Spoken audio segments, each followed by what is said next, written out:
enggak? Apa yang bisa kita lakukan sampai terjadilah kesadaran pada pasien tersebut untuk mengikuti atau menaati terhadap pengobatan yang diberikan. Begitu sih menurut saya. Oke, terima kasih Prof. Zulis. Mungkin kita lanjut pertanyaan berikutnya. Dari apoteker Azura Zaskia untuk Dr. Erwinanto, jika pasien gagal jantung dan memiliki asma, apakah kita memilih obat lain selain bisoprolol dan 3 lainnya, atau tetap diberikan bisoprolol, tetapi harus diatasi terlebih dahulu serangan asmanya, Dok? Oke, terima kasih. Jadi ini tentang efek samping. Semua beta blocker itu tidak boleh diberikan pada keadaan asma akut. Tetapi kalau dia tidak dalam keadaan asma akut, maka beta blocker itu harus dilanjutkan sesuai dengan indikasinya. Katakan dia pasien dengan gagal jantung, maka pemberian beta blocker menurunkan mortalitas. Jadi sangat tidak masuk akal pasien itu tidak mendapatkan obat yang menurunkan mortalitas, sementara pasiennya tidak dalam serangan asma akut. Jadi, kalau dia ada asma akut, maka beta blokernya boleh dihentikan, tetapi dilanjutkan lagi sesudah asmanya, keadaan akutnya teratasi.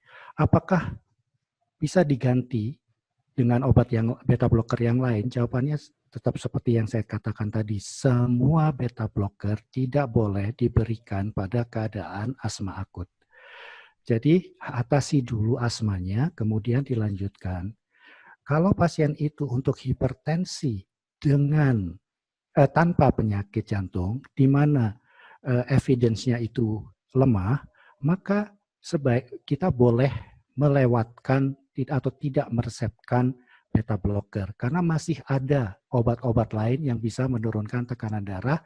Tetapi kalau tujuan pemberian beta blockernya itu atau bisoprololnya itu untuk menurunkan mortalitas, misalnya seperti gagal jantung, maka dia harus dimulai lagi ketika asma akutnya teratasi. Itu jawaban saya.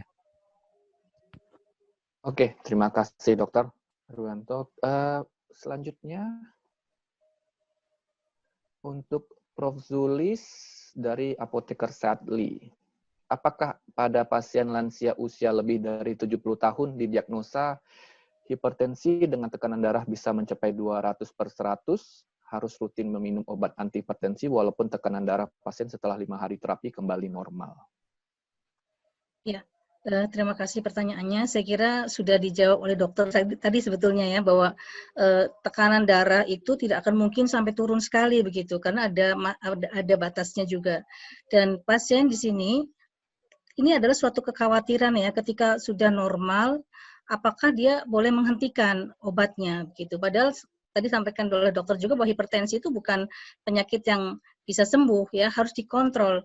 Karena bisa saja ketika dia kemudian dihentikan obatnya bisa naik lagi begitu. Jadi saya kira ini tetap harus diteruskan ya, tentunya dengan pemantauan ya. Jadi mungkin disarankan pada pasien juga, karena untuk membeli alat tensi mungkin sebenarnya tidak terlalu mahal juga ya, atau mungkin bisa ditensi di di puskesmas atau di mana. Jadi yang penting adalah kontrolnya ya.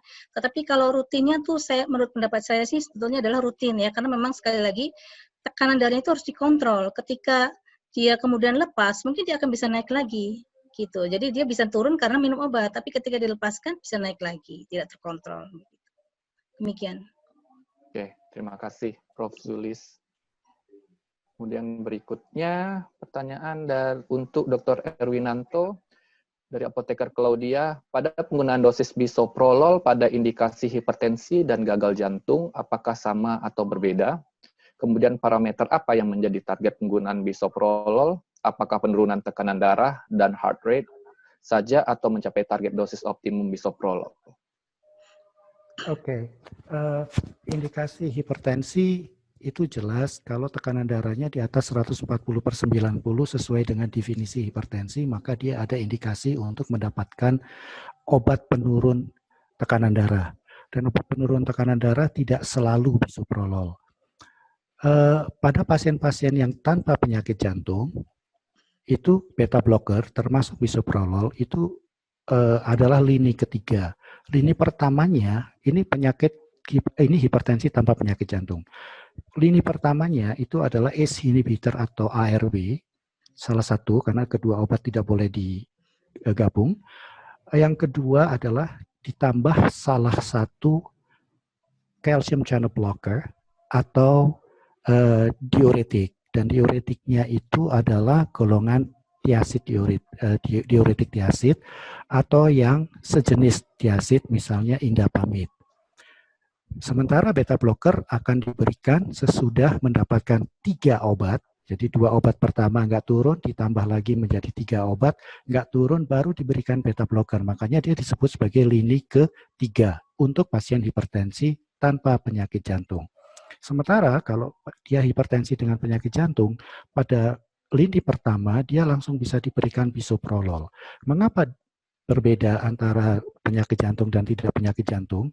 Kalau penyakit jantung, bisoprolol itu menurunkan mortalitas langsung, walaupun tanpa tekanan darah. Contohnya, pasien dengan gagal jantung, pasien dengan infak miokard, even kalau dia tidak ada hipertensi, dia akan mendapatkan bisoprolol atau beta blocker.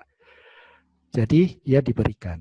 Sementara itu untuk gagal jantung, dia bukan menurunkan tensi. Pada gagal jantung itu obatnya yang menurunkan mortalitas, morbiditas dan mortalitas. Jadi agak berbeda. Parameter apa yang menjadi target penggunaan bisoprolol? Kalau misalnya pada hipertensi, seperti yang tadi saya bilang, itu targetnya adalah surrogate endpoint, yaitu tekanan darah. Kalau dia sudah mencapai target tekanan darah, itulah dosis optimal dari bisoprolol. Tetapi untuk gagal jantung, karena targetnya itu adalah morbiditas dan mortalitas, dan pasiennya masih dalam keadaan hidup, maka dengan sendirinya kita tidak mempunyai surrogate. Oleh karena itu, pada gagal jantung, itu targetnya adalah dosis. Dan dosis bisoprolol adalah sedapat mungkin mencapai 10 mg, kecuali dia mengalami intoleransi, jadi diberikan pada dosis tertinggi yang dapat ditoleransi. Apakah penurunan tekanan darah dan heart rate saja itu mencapai target dosis optimum bisoprolol? Target untuk hipertensi itu memang tekanan darah, bukan heart rate. Heart rate itu menjadi efek samping. Kalau heart rate-nya kurang dari 50, maka dosis bisoprolol tidak boleh dinaikkan atau bahkan mungkin dikurangi. Tetapi yang menjadi target pada orang hipertensi adalah tekanan darah. Dan tekanan darah pada pasien hipertensi itu biasanya diobati dengan 2 obat atau lebih. Salah satunya adalah bisoprolol. Kalau pasien itu tidak mempunyai penyakit jantung, maka bisoprolol dimasukkan sebagai lini yang ketiga. Kalau dia punya penyakit jantung, dia lini pertama. Dan lini pertama pun itu tidak hanya bisoprolol. Jadi sekali lagi, untuk hipertensi itu targetnya tekanan darah. Untuk gagal jantung targetnya adalah dosis. Itu jawaban saya. Oke, terima kasih Dr. Erwinanto. Pertanyaan berikutnya